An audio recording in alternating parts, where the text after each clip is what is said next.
World top 100% scholarship తో admission పొందాలి అనుకున్న India's top competitive exams IIT NEET IAS design law group 1 government jobs etcetera guidance కావాలి అన్నా India and world top universities లో medicine law finance join అవ్వాలన్నా students and parents కి career counselling కావాలన్నా మీ కెరియర్ డెసిషన్ డబుల్ చెక్ చేసుకోవాలి అనుకున్న 25 years experience doctor Satish IRSC గారిని సంప్రదించండి. నమస్తే, ప్రైమ్ 9 విద్యా ఉద్యోగ అవకాశాల కార్యక్రమానికి స్వాగతం. నేను మీ సాయిక. ఈరోజు మన ప్రైమ్ 9 స్టూడియోలో డాక్టర్ సతీష్ ఐఆర్ఎస్సి గారు మనతో పాటు ఉన్నారు. సో ఈరోజు టాపిక్ వచ్చేసి స్టూడెంట్స్ అండ్ పేరెంట్స్ వాళ్ళ ఒపీనియన్కి ఫిక్స్ అవ్వాలా, లేదంటే చాయిస్ని లైక్ సిచ్యువేషన్ బట్టి అండ్ వాళ్ళ చాయిస్ చేంజ్ చేసుకోవాలన్న దాని మీద మన డాక్టర్ గారితో మాట్లాడి తెలుసుకుందాం. సో హాయ్ డాక్టర్ గారు. నమస్తే అండి. సో ఈరోజు మన టాపిక్ దాని మీద కొన్ని సజెషన్స్ కావాలి సార్. అదేనంటే స్టూడెంట్స్ అయినా పేరెంట్స్ అయినా కూడా కెరియర్ డెసిషన్స్ సంబంధించి అంటే కెరియర్కి సంబంధించి ఎట్లా ముందుకు వెళ్ళాలి ఏంటి అన్నదానికి సంబంధించి రెండు రకాలుగా వాళ్ళ అంటే కొంచెం కన్ఫ్యూజన్లో ఉంటారు. ఒకటి, కొంతమంది ఏం చేస్తారంటే ముందు ఒకటి ఫిక్స్ చేసుకుని ఇలా అవ్వాలి ఇలా చేద్దామని ఫిక్స్ చేసేసుకుని దాని ప్రకారంగా వర్క్ చేసుకుంటూ వెళ్ళిపోతూ ఉంటారు. ఒకవేళ వాళ్ళ పెర్ఫార్మెన్స్ తక్కువ ఉన్నా ఎక్కువ ఉన్నా కూడా వాళ్ళు ఫిక్స్ అయిన దాని మీద అలాగా కూర్చుని ఇదే చెయ్యాలి అని అనుకుంటారు. వాళ్ళు సాధించాలని ఏదో ఒకటి, సరే ఏదో చేయాలి, లేకపోతే సాఫ్ట్వేర్ జాబా, లేకపోతే మెడికల్, లేకపోతే గవర్నమెంట్ జాబా, లేకపోతే సివిల్ సర్వీస్, లేకపోతే గేట్ ఎగ్జామా, లేకపోతే అబ్రాడ్ వెళ్ళాలా, ఇలా రకరకాలుగా ఏదో ఒక ఆప్షన్ ఫిక్స్ చేసేసుకుంటారు వాళ్ళు. అది స్టూడెంట్ కావచ్చు, పేరెంట్ కావచ్చు. దానికి తగ్గట్టుగా వాళ్ళు వర్క్ చేసుకుంటూ వెళ్తూ ఉంటారు. చేసుకుంటూ వెళ్ళినప్పుడు కొంచెం అవ్వకపోవచ్చు, అలా వెళ్తూ ఉంటారు. ఇంకొకళ్ళు ఏం చేస్తారంటే, కొంతమంది ఏం చేస్తారంటే సిచ్యువేషన్ తగ్గట్టుగా వాళ్ళు ఇన్ఫర్మేషన్ ఇప్పుడు నేనేదో చేద్దాం అనుకున్నాను, మీరు నాకు తర్వాత ఏదో ఇన్ఫర్మేషన్ చెప్పారు, అది బాగుంది అనుకున్నప్పుడు నేను మార్చుకుంటాను నా ఒపీనియన్. లేకపోతే నా పెర్ఫార్మెన్స్ తక్కువ ఉంది, దానికి తగ్గట్టుగా వెంటనే మార్చుకుంటా. నా పెర్ఫార్మెన్స్ ఇంకా నేను అనుకున్న దానికంటే బాగుంది, ఇంకా నా యాంబిషన్ పెంచుతా. ₹1,00,00,000 సంపాదిద్దాం అనుకున్నాను, 1,50,00,000 సంపాదించాను, నా టార్గెట్ మారుతుంది మళ్ళీ నెక్స్ట్ ఇయర్. 1 crore సంపాదిద్దాం అనుకున్నాను, 50 లక్షలు సంపాదించా, నెక్స్ట్ ఇయర్ నేను ఏం చేయాలనేది అప్పుడు ఆటోమేటిక్గా తగ్గిపోతాను. నేను ముందుకు వెళ్ళను. అంటే సిచ్యువేషన్ తగ్గట్టుగా మార్చుకుంటూ వెళ్ళటం. ఇందులోనూ రిస్క్ ఉందా, అందులోనూ రిస్క్ ఉంది, రెండింటిలోనూ రిస్క్ ఉంది. సిచ్యువేషన్ తగ్గట్టుగా మార్చుకుంటేనేమో అస్తమానం మార్చుకుంటే కష్టం ఎవరికైనా, అంతే కదా. ఇప్పుడు ఏదో ఎగ్జామ్ అని చదువుతాడు, 4 నెలలు పోయిన తర్వాత ఎగ్జామ్ కాదు ఇంకో ఎగ్జామ్కి వెళ్ళాలంటే వాడికైనా ఇబ్బందే కదా. అది కాదు మళ్ళీ దీనికి వెళ్ళాలంటే అదేనే ఇబ్బంది. సిచ్యువేషన్ తగ్గట్టుగా మార్చుకుని అస్తమానం వెళ్ళిపోయినా డేంజరే, ఏటి కాకుండా అయిపోతాడు. అది కాదు ఇది, ఇది కాదు ఇది అని చాలామంది చేస్తూ ఉంటారు అట్లా. That is also dangerous. ఒకటే ఫిక్స్ అయిపోయి గుడ్డిగా వెళ్ళిపోయినా డేంజరే. ఈ రెండు డేంజరస్సే. ఈ రెండింటికి వయా మీడియాగా వెళ్ళినోడే తెలివైనడు. అంటే కంప్లీట్గా ఫిక్స్ అయిపోయి ఉండకూడదు, ఇష్టం వచ్చినట్టు అస్తమానం కూడా సిచ్యువేషన్ తగ్గట్టుగా మార్చుకోకూడదు. రెండు డేంజరే. ఎట్లా ఆలోచించాలంటే, మనం ముందుకు వెళ్ళే కొద్ది లైఫ్లో ఎంతోమంది పరిచయం అవుతూ ఉంటారు, ఎంతో ఇన్ఫర్మేషన్ పెరుగుతూ ఉంటుంది మన బ్రెయిన్కి, అంతే కదా. నేను నీకు పరిచయం అయ్యాను, నీకు ఇంతకుముందు తెలియకపోవచ్చు కొన్ని విషయాలు ఇప్పుడు తెలిసినాయి. తెలిసినప్పుడు అయ్యో నేను ఇప్పుడు దాకా చేసేది ఇలా ఉంది, తప్పేమో, ఇది కరెక్ట్ కాదేమో, దీనివల్ల నాకు ఉపయోగం లేదేమో, ఇలా ఆలోచిస్తే బెటర్ అనిపించింది అంటే అనిపించవచ్చు, తప్పేం లేదు. అది మేబీ ఇంకో 2 సార్లు క్రాస్ వెరిఫై చేసుకుని దానికి తగ్గట్టుగా ముందుకెళ్ళాలి.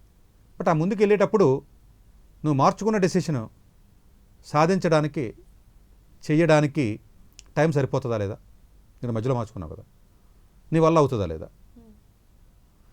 ఈ రెండు బేరేజ్ వేసుకోకుండా వెంటనే నువ్వు మార్చేసుకున్నంత మాత్రాన్నే ఏం ఉపయోగం. ఒకటి టైం సరిపోద్దా లేదా, నీకు ఆ ఎబిలిటీ ఉందా లేదా, అటు ఓవర్ కాన్ఫిడెన్స్గా కానీ ఇంకోటి కానీ కాకుండా ప్లాన్ చేసుకోవాలి. ఫిక్స్ చేసి ముందుకు వెళ్ళిపోతే నాకు జేఈఏ కావాలి, చివరిదాకా అదే ట్రై చేస్తాను, నాకు మాక్ టెస్ట్లో 100 వచ్చినా 120 వచ్చినా 110 వచ్చినా కూడా నేను వదలని ఈ ఎగ్జామ్ని కొట్టేస్తాను నేనని చెప్పేసి ముందుగా చివరిదాకా వెళ్ళి ఎటు కాకుండా అయిపోయి ఫైనల్గా ఏ డీమ్డ్ యూనివర్సిటీలోనూ లేకపోతే ఏఎంసెట్ కాలేజీలో జాయిన్ అవుతారు పోయి వాళ్ళందరూ, ఆ చెత్తాచెదారం కాలేజీలకు పోతారు. అంటే చివరిదాకా అదే ముందు పట్టాడికి. ఇప్పుడు నాకు 9th నా పెర్ఫార్మెన్స్ ఇది, 10th నా పెర్ఫార్మెన్స్ ఇది, 11th నాకు వచ్చి మార్క్ టెస్ట్లు ఎంత ఉన్నాయి, 12th వచ్చేసాను, 12th కూడా ఈ విధంగా మార్క్ టెస్ట్లో ఇలా వస్తున్నాయి, అయినా కూడా నాకు వచ్చేస్తా అంటాడు IIIT హైదరాబాద్. మూర్ఖత్వం అంటారు దాన్ని, ఈగో అంటారు దాన్ని. దీనివల్ల వాళ్ళ జీవితాన్ని వాడే స్పాయిల్ చేసుకుంటారు. పేరెంట్స్ అయినా అలాగే ఓవర్ కాన్ఫిడెన్స్ అది కూడా తప్పే. అప్పుడు ముందుగానే ఎలర్ట్ అయ్యి వేరే రకమైనటువంటి ఆపర్చునిటీస్ ఏమైనా ఉన్నాయా తెలుసుకుని అటువైపుగా కానీ మనం ఆలోచించగలిగినట్లయితే మేబీ కొంచెం టైం ముందే ఎలర్ట్ అయ్యి అటువైపుగా ఆలోచించినట్లయితే ఉంటుంది. అలా అదేంటి సార్ చివరిదాకా ట్రై చేయకుండా మధ్యలో వదిలేయమంటారా అని అనకూడదు. మధ్యలో వదిలేసి సందర్భాలు కొన్ని ఉంటాయంటే ఉంటాయి, వదలకుండా వెళ్ళాలంటే వెళ్ళాలి. కొన్ని ఏది వదలాలి ఏది వదలకుండా ముందుకు వెళ్ళాలన్నది అంత జ్ఞానం చాలామంది పేరెంట్స్కి ఉండదు. కాబట్టి కొంచెం ఎవడో ఒకటి బుర్ర ఉన్నవాడితో మాట్లాడి ఇది నా ప్రయాణం, ఇది ఇప్పుడు నా పరిస్థితి, ఇది నాకున్న పెర్ఫార్మెన్స్, ఇది ఇప్పుడు ఏదైనా నేను వేరే డైవర్షన్ తీసుకోవచ్చా తీసుకోకూడదా, తీసుకుంటే నా వల్ల అవుద్దా అవదా, అది దానికి టైం సరిపోతుందా లేదా, దాంట్లో వచ్చే లాభ నష్టాలు ఏంటి, మళ్ళీ తీరా దాంట్లోకి వెళ్ళిన తర్వాత మళ్ళీ సగమైన తర్వాత అది నొప్పి వస్తే ఇంకో చోటుకి వెళ్ళే అవకాశం నాకు లేదు కదా అని ముందే దానిలో ఉన్న లోటుపాట్లు కానీ ప్లస్లు కానీ మైనస్లు తెలుసుకుంటే అప్పుడు డైవర్ట్ అవ్వడమా లేదా అన్నది ఒక ఆలోచన చేసుకునే విధానం ఉంటుంది. నువ్వు ఆల్రెడీ డ్యామేజ్ చేసేసుకుని చివరిదాకా వచ్చేసిన తర్వాత నువ్వు అప్పుడు మారదామన్నా మారలేవు. అలా అని చెప్పి మూర్ఖత్వంగా వెళ్ళిన పని అవుతుంది నీకు. ఈ కన్ఫ్యూజన్లోనే ఆల్మోస్ట్ ఓ 50% ఆఫ్ ది స్టూడెంట్స్ కెరీర్ నాశనం అయిపోతుంది. అంటే వాడు దాన్ని కంటిన్యూ చేయలేడు, మారను లేడు. సగం సగం నాలెడ్జ్తో మారినా మళ్ళీ ఇంకో బ్రేక్ పడుతుంది అక్కడెక్కడో. ప్రాపర్ గైడెన్స్తో వెళ్ళాలి సార్. ఇది పూర్తిగా అవగాహన ఉండాలి అడిగి. ఎమోషనల్గా నాకు ఇది కావాలి కావాలి కావాలంటాడు ఒకడు వచ్చి, సార్ నేను డాక్టర్ అయిపోతాను అంటాడు ఒకడొచ్చి, ఒకడొచ్చి నేను IIITకి వెళ్ళిపోతాను అంటాడు ఒకడొచ్చి, ఇంకొకటి వచ్చి నేను అబ్రాడ్ వెళ్ళిపోతాను సార్, ఫ్రీ స్కాలర్షిప్తో వెళ్ళిపోతాను సార్, MITకి వెళ్ళిపోతాను సార్, ఏదైనా ఏది ఏదేమైనా ఉంటుంది సార్ వెళ్ళిపోతాను అంటాడు ఒకడు. అంటే ఇవన్నీ అవగాహన లేక చైల్డిష్ మాటలు తప్ప ఇందులో రియాలిటీ ఏముండదంటే. అది కొంచెం అవగాహన ఉన్నటువంటి వ్యక్తులతో మాట్లాడి నా 1 year పెర్ఫార్మెన్స్ ఇది, బిఫోర్ లాస్ట్ ఇయర్ నా పర్ఫార్మెన్స్ ఇది, ఇప్పుడు ప్రజెంట్ పర్ఫార్మెన్స్ నాకు ఇది, నాకు ఎంత టైం ఉంది, ఇది నాకున్న రిజర్వేషన్ ఇది, లేకపోతే నాకు ఉన్నటువంటి కోరిక ఇది, నాకు ఉన్నటువంటిది ఇది, నాకున్న టైం ఇది, ఈ టైంలో నేను ఎంతవరకు అచీవ్ అవ్వగలను అని అసెస్మెంట్ అనేది ప్రాపర్గా చేయగలిగినట్టు తెలివినాడు. గెలిచి గేమ్ ఆడాలి, ఓడిపోయి గేమ్ ఆడకూడదు. మోస్ట్లీ వాళ్ళు పక్క వాళ్ళ ఒపీనియన్ బట్టి ఇంపాక్ట్ అవుతున్నారంటారా? అంటే లైక్ కొంతమంది వాళ్ళు చేసిన విజయాలను చూసి వీళ్ళు కూడా నేను అలా చేయాలి అనుకుంటారండి. కొంతమంది ఇప్పుడు ఎవడో ఉన్నాడు అనుకోండి, యావరేజ్గా ఉన్నాడు కూడా ఒక లాటరీ తగిలిందో, లేకపోతే ఏదో వాడికి IQ లెవెల్ బాగుందో, లేకపోతే వాడికి రకరకాల కారణాల వల్ల ఏదైనా సక్సెస్ అయ్యాడు అనుకోండి, నేను కూడా అయిపోతాను అంటారు మీరు. మేబీ వాడు ఎందుకు అయ్యాడో విషయం తెలియదు, మీరు తెలుసుకోవడానికి కూడా ప్రయత్నం చేయరు. మీరు ఏమనుకుంటారు, నేను వాడు ఒకే స్కూల్ కదా, ఏడో నేను ఒకే ఇంట్లో పెరిగాం కదా, వాడు నాకంటే తక్కువ మార్కులు వచ్చినాయి కదా మన ఎగ్జామ్లో 10th క్లాస్లో, అయితే అని వాడిని మీరు సమానం అనుకుని మీకు మీరే ఊహించుకుంటూ ఉంటారు. తల్లిదండ్రులు బాగా చెప్తారా, మా అబ్బాయి కంటే ఆడు తెలివైనడు కాదండి, అయినా ఆడికి వచ్చిందండి, నాకు ఎందుకు రాదంటాడు. నువ్వెవడో తెలివైనడు కాదని చెప్పడానికి, ఆడు తెలివైనడు కాదని చెప్పడానికి నువ్వేమన్నా ఆయనకి అన్నావా, లేకపోతే నువ్వు పెంచావా, లేకపోతే నువ్వు ఎట్లాగా వాడు ఏం చదువుతున్నాడు, ఎలా చదువుతున్నాడు, లేకపోతే వాడుకున్న IQ లెవెల్ ఏంటి, ఆడుకున్న షార్ప్నెస్ ఏంటి, ఆడుకున్న ఇంటెలిజెన్స్ ఏంటి, వాడుకున్న ఫోకస్ ఏంటి, ఆడుకున్న డెడికేషన్ ఏంటి, వాడుకున్న కమిట్మెంట్ ఏంటి, ఏమీ తెలియదు నీకు. ఆడికంటే తెలివైనడు తక్కువ అండి, వీడికి కూడా వచ్చేస్తాడు. అవతల అసెస్మెంట్ అనేది చాలామంది సరిగ్గా చేయలేరు. అంత కరెక్ట్గా అసెస్మెంట్ చేస్తే ఇన్ని డైవర్స్లు ఎందుకు అవుతాయి, ఇన్ని పెళ్ళిళ్ళు ఎందుకు అవుతాయి, ఇన్ని బ్రేకప్లు ఎందుకు అవుతాయి, ఇన్ని గొడవలు ఎందుకు అవుతాయి కొంపల్లోనూ. అసెస్మెంట్ రాకే కదా మనకే. మనుషులకి కరెక్ట్ అసెస్మెంట్ వచ్చున్నమాట వాస్తవం అయితే అసలు ఇన్ని డిజాస్టర్స్ ఎందుకుంటే ప్రపంచంలో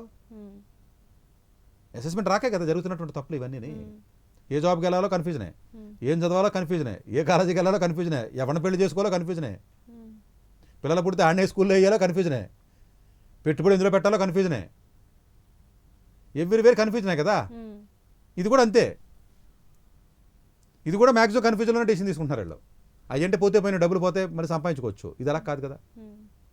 మీరు చూస్తే ఎవ్రీవేర్ ఏదో కన్ఫ్యూజన్ ఉంటుంది కదండి. అందుగురించి ఏంటంటే అసెస్మెంట్ కరెక్ట్గా చేయగలిగినాడు తెలివైనడు. షేర్ కొంటారు మీరు, షేర్ రేట్ పెరుగుద్దని అసెస్మెంట్ చేస్తేనే కదా తెలివైనడు. మీరు రియల్ ఎస్టేట్లో స్థలం కొన్నారు, పెరుగుద్దని తెలుసుకుంటేనే కదా గొప్ప వ్యక్తులు మీరు. సో అది అందరూ అన్నీ చేయలేరు. ఇప్పుడు నేను ఉన్నాను అనుకోండి, నేను ఏదైనా కొన్నాను అనుకోండి, 99% ఆల్మోస్ట్ అది రేట్ తగ్గిపోద్ది, పెరగదు. మేబీ నాకు అసెస్మెంట్ రాదు, రియల్ ఎస్టేట్లో నాకు నాలెడ్జ్ లేదు, నేను గొప్పవాడిని సతీష్ గారు, నేను బాగా తెలివైనవాడిని, అసలు నాకు తెలియని విషయం లేదు ప్రపంచంలో అని చెప్పి నేను మూర్ఖత్వంకి వెళ్తే నాకే నష్టం జరిగింది నాకు ఆల్రెడీ. ఓహో నాకు పనికిరాదు కదా, దాని జోలికి వెళ్ళట్లేదు నేను, నా ఇంటెలిజెన్స్ సరిపోవట్లేదు దానికి. సో మనకి ఏది సెట్ అవుతుందో దానికి వెళ్ళడం బెటర్ అండి. బెటర్ అసెస్మెంట్ కూడా అన్ని విషయాలు అసెస్మెంట్ చేయాలి. నువ్వు బిజినెస్లో బాగా తెలియనంత మాత్రాన్ని, లేదా నువ్వు బాగా చదివినంత మాత్రాన్ని, నువ్వు మంచి ఉద్యోగం చేసినంత మాత్రాన్ని నువ్వు కరెక్ట్గా మీ అబ్బాయిని అసెస్మెంట్ చేయగలవంటే చేయలేవు.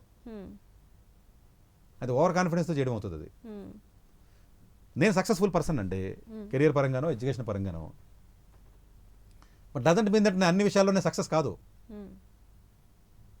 ఫెయిల్ అయిపోతూ ఉంటాను నేను. మేబీ నాకు ఒక డైరెక్షన్లో నాకు నాలెడ్జ్ ఉంది, నేను కరెక్ట్. ఇప్పుడు షేర్ మార్కెట్లో నేను ఎక్స్పర్ట్ అండి, నేను బాగా చేయగలను, రియల్ ఎస్టేట్లో చేయలేకపోవచ్చు కదా. అన్నింటిలో ఎందుకు ఎక్స్పర్ట్ ఉంటాం మనం. ఇప్పుడు నేను ఎడ్యుకేషన్ ఎక్స్పర్ట్ కాబట్టి నాకు కరెక్ట్గా తెలిసిపోతుంది, నాకు అసెస్మెంట్ కరెక్ట్గా చేసేయగలను నేను, అసలు మిస్టేక్ జరగదు.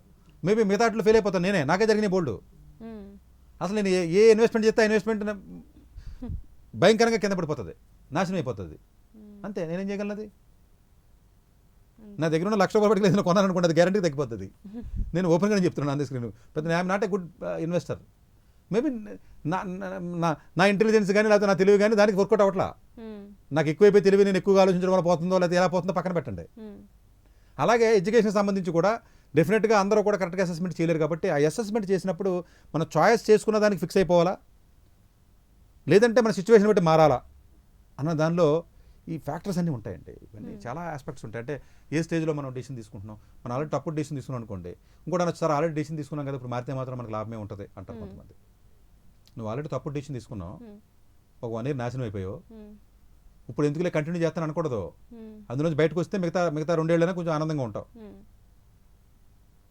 పెళ్లి చేసుకున్నావు, 1 year నరకం చూపించాడు, వదిలేసి ఇంకొకటి చేసుకుంటే సుఖం. నువ్వు నేను ఆల్రెడీ చేసుకున్నాను కదా, 30 ఏళ్ళు భరింతావు ఏంటండి?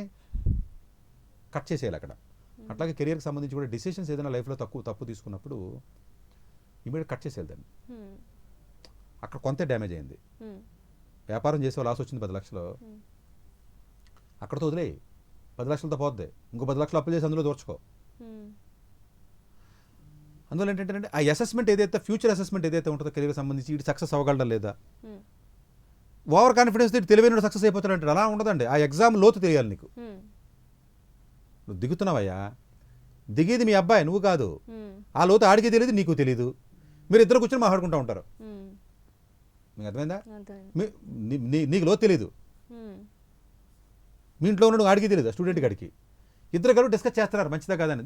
ఏం కాదు, దిగ్గేసేది మన తెలివైన ఉండు కదా అంటున్నాం మనం. ఆ లోతు తెలిసినోడి దగ్గర కూర్చొని మాట్లాడుకుంటూ అంటున్నాను నేను రాశాను సార్ 10 ఏళ్ల క్రితం నాకు తెలిసి లోతు అంటే తప్పది. 10 ఏళ్ల క్రితం రాసింది వేరు, ఇప్పుడు రాసింది వేరు. ఎవ్రీ ఇయర్ చేంజ్ అయిపోతుంది. వాడు తెలివైనడు సార్ అంటే కాదు. అందువల్ల ఏంటంటే ఎవరు మారిపోతూ ఉంటాయండి ఇవన్నీ కూడా. అందువల్ల ఏంటంటే సిచ్యువేషన్ తగ్గట్టుగా డెసిషన్ తీసుకోవాలంటే 100% కరెక్ట్ అని చెప్తాను నేను. ప్రొవైడెడ్ ఆ తీసుకున్న డెసిషన్ మరి కరెక్ట్ అయి ఉండాలి.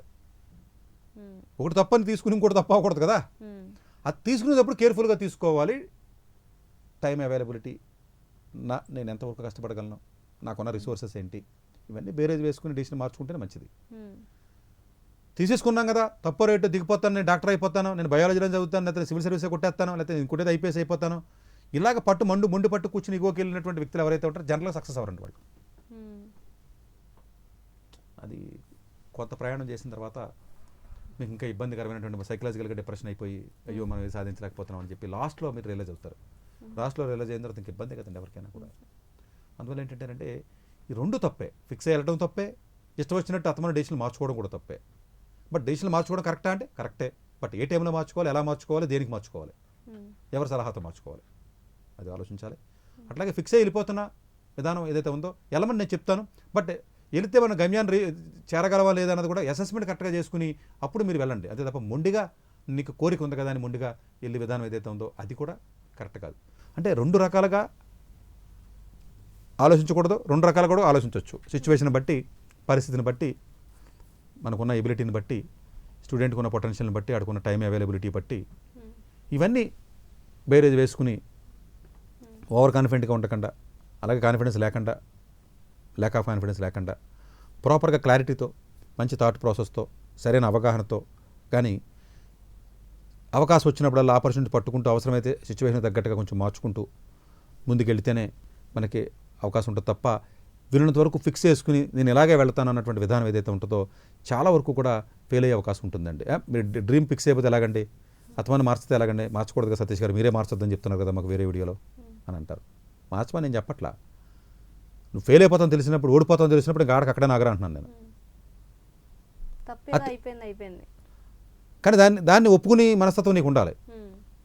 అక్కడ ముందుకు వెళ్ళకు. చివరిదాకా ప్రయత్నం చేయాలంటే చెయ్యి, నేను కాదని అంటలే. కానీ చివరిదాకా ప్రయత్నం చేసినా కూడా ఒక్కొక్కసారి అవకాశం ఉండదండి. అంతే కదండి. జైలు రాస్తారు 70 మార్కులు వస్తాయి, 80 మార్కులు వస్తాయి. ఇంకా నాకు జైలు వస్తాయంటే 300కి 70 మార్కులు వచ్చినోడికి ఇంకెక్కడ వస్తుంది? ఎగ్జామ్లో లాటరీ తగిలేస్తుంది. ఏం తగులుతుంది లాటరీలో? అంత అదృష్టం ఉండేడితే నీకు 70 ఎందుకు వస్తాయి? ఇప్పుడు కూడా మంచి మార్కులు రావాలి కదా. నువ్వెందుకు అలా యావరేజ్గా ఉంటావు? అదృష్టం లేనిదే యావరేజ్ స్టూడెంట్కి తక్కువ మార్కులు వచ్చినట్టుగా అదృష్టం లేదు కాబట్టి తక్కువ మార్కులు వచ్చినాడు ఆల్రెడీ. సో అందువల్ల ఏంటంటే జనరల్గా చూసుకున్నప్పుడు 2 రకాలుగా ఆలోచించవచ్చండి. అంటే సిచ్యువేషన్ తగ్గట్టుగా చక్కగా వెళ్ళొచ్చు, అవసరమైతే మారాలి, సజెషన్ తీసుకుని అలాగే ఫిక్స్ చేసుకుని వెళ్ళటం కూడా తప్పే. ఒక్కొక్కసారి వెళ్ళాలి కూడా రీచ్ అవ్వడానికి. ఇది కొంచెం తెలిసిన వ్యక్తులతో మాట్లాడుకుని కొంచెం అందులో లోతు మీద పూర్తిగా అవగాహన తెచ్చుకుని తీసుకున్నట్లయితే ఇబ్బంది ఉండదండి. ప్రాపర్ గైడెన్స్, ప్రాపర్ ఒక ఆచితూచి అడిగేయాలంటారు దేనికి వెళ్ళినా. అంతేనండి, అలా వేసినట్లయితే ఇబ్బంది ఉండదండి డెఫినెట్గా. Thank you sir. సో చూసారు కదా, సో మన డాక్టర్ గారు, డాక్టర్ సతీష్ ఐఆర్ఎస్సి గారు మనకి ఇచ్చిన సజెషన్స్ బట్టి మీరు ఒక ఏదన్నా లైక్ కెరియర్ ప్లాన్ చేసుకుంటున్నా ఏదన్నా దాన్ని బట్టి ఎవరి లైక్ ఒపీనియన్ వల్ల మీరు ఇంపాక్ట్ అవ్వకుండా ఒక ప్రాపర్ గైడెన్స్తో వెళ్ళి ఒక మీరు తీసుకున్న కెరియర్ పాత్ని మీరు సక్సెస్ఫుల్ చేసుకోవడానికి మీరు మంచిగా ఒక ప్లాన్ అదంతా వేసుకుని వెళ్ళండి. అండ్ మీ ఎబిలిటీస్ తెలుసుకుని మీరు ఫాలో అయితే అది బెటర్ అని మన సతీష్ గారు చెప్పారు. సో ఇంతటితో ఈ ఎపిసోడ్ ఎండ్ చేస్తున్నాం. Thank you. డాక్టర్ ఏ సతీష్ గారు ఏపీ తెలంగాణ విద్యార్థులకు సుపరిచితమైన పేరు. సతీష్ గారు 2001 యూపీఎస్సీ పరీక్షల్లో ఉత్తీర్ణులై ఇండియన్ రైల్వే విభాగంలో ఉద్యోగం సాధించారు. సతీష్ గారు చదివిన చదువులు engineering, MTech, MBA, executive MBA, MSc, MBA HR, MA psychology లాంటి పోస్ట్ గ్రాడ్యుయేషన్ డిగ్రీలతో పాటు డాక్టరేట్ కూడా చదవడం జరిగింది. డాక్టర్ సతీష్ గారు నిరంతర విద్యార్థి. అలాగే సతీష్ గారు పలు ప్రతిష్టాత్మక కాంపిటేటివ్ పరీక్షల్లో యూపీఎస్సీ నిర్వహించే సివిల్ సర్వీసెస్ పరీక్షల్లో 159వ ర్యాంక్, అలాగే ఇంజనీరింగ్ సర్వీస్లో 24వ ర్యాంక్, గేట్ ఎగ్జామ్లో 4వ ర్యాంక్, క్యాట్ ఎగ్జామ్లో 99.8%, జీమాట్ ఎగ్జామ్లో 760 స్కోర్, ఇలా పలు కాంపిటేటివ్ ఎగ్జామ్స్లో మొదటి ప్రయత్నంలోనే ఎన్నో ర్యాంకులు సాధించారు. ఇన్ని క్వాలిఫికేషన్స్, డిఫరెంట్ కాంపిటేటివ్ పరీక్షల్లో ర్యాంకులు సాధించిన వ్యక్తులు మన ఇండియాలో చాలా అరుదని చెప్పాలి. ఇలాంటి అకాడమిక్ల పరంగా, కాంపిటేటివ్ల పరంగా ఇన్ని ర్యాంకులు సాధించడంతో పాటుగా గవర్నమెంట్ ఉద్యోగం చేస్తూ పలు అవార్డులు తీసుకున్నారు. సతీష్ గారికి జనరల్ మేనేజర్ అవార్డు జోనల్ లెవెల్లో, ఆల్ ఇండియా లెవెల్లో నేషనల్ లైఫ్ టైమ్ అచీవ్మెంట్ గుర్తింపులు దక్కాయి. అప్రిసియేషన్ ఆఫ్ ప్రెసిడెంట్ ఇండియా నుంచి గానీ life time Sevashri award from Andhra Pradesh మంత్రుల నుంచి అందుకున్నారు. వీటితో పాటు పలు రకాల అవార్డులు అందుకున్నారు. ఎన్నో ప్రతిష్టాత్మక ఆర్గనైజర్స్ సంస్థలో పర్మనెంట్ మెంబర్గా ఉన్నారు. కష్టపడి పైకి వచ్చిన వ్యక్తి కావడం వల్ల గత 20 సంవత్సరాల నుంచి ఎంతో మంది చిన్నపిల్లల దగ్గర నుండి 5, 6 తరగతి విద్యార్థుల నుంచి పెద్ద పెద్ద పీజీ, పీహెచ్డీ కాలేజీలకు వెళుతూ విద్యార్థులకి అవగాహన కల్పిస్తూ ఉంటారు. ప్రతి విషయంపైన డాక్టర్ సతీష్ గారు స్పష్టమైన అవగాహన కలిగి ఉన్నారు. డాక్టర్ సతీష్ బలంగా నమ్మే సూత్రం ఏంటంటే అవేర్నెస్ ఈజ్ ఎవ్రీథింగ్. మనిషికి అవేర్నెస్ ఉంటే ఏదైనా సాధించగలరు. ఒక్క మోటివేషన్తోనే కాదు, ఏది చెయ్యాలి, ఏది చేయకూడదు, ఎలాంటి డెసిషన్ తీసుకోవాలనే విషయాలపై, ముఖ్యమైన విషయాలపై అవగాహన కల్పిస్తూ ఉంటారు. అలాగే గవర్నమెంట్, ప్రైవేట్ జాబ్లే కాకుండా ప్రపంచ దేశాల్లోని జాబ్స్పై కూడా అవగాహన కల్పిస్తూ ఉంటారు. ఉద్యోగాలతో పాటు పెద్ద చదువులైన ఐఐటి వంటి వాటిపై సెషన్స్ నిర్వహిస్తూ ఉంటారు. ఇప్పటి వరకు 3 లక్షల సెమినార్లు ₹1 తీసుకోకుండా ఉచితంగా నిర్వహించారు. ఇందులో భాగంగా మన ప్రైమ్ 9 ద్వారా విద్యార్థులకి మోటివేషన్ ఇవ్వడానికి మీ ముందుకొస్తున్నారు డాక్టర్ సతీష్ గారు. వరల్డ్ టాప్ 100% స్కాలర్షిప్ తో అడ్మిషన్ పొందాలి అనుకున్న India top competitive exams IIT, NEET, IAS, design, law, group 1 government jobs etcetera guidance కావాలి అన్నా, India and world top universities లో మెడిసిన్, లా, ఫైనాన్స్ జాయిన్ అవ్వాలన్నా, స్టూడెంట్స్ అండ్ పేరెంట్స్ కి career counselling కావాలన్నా, మీ కెరియర్ డెసిషన్ డబుల్ చెక్ చేసుకోవాలి అనుకున్న 25 years experience doctor Satish IRSC గారిని సంప్రదించండి.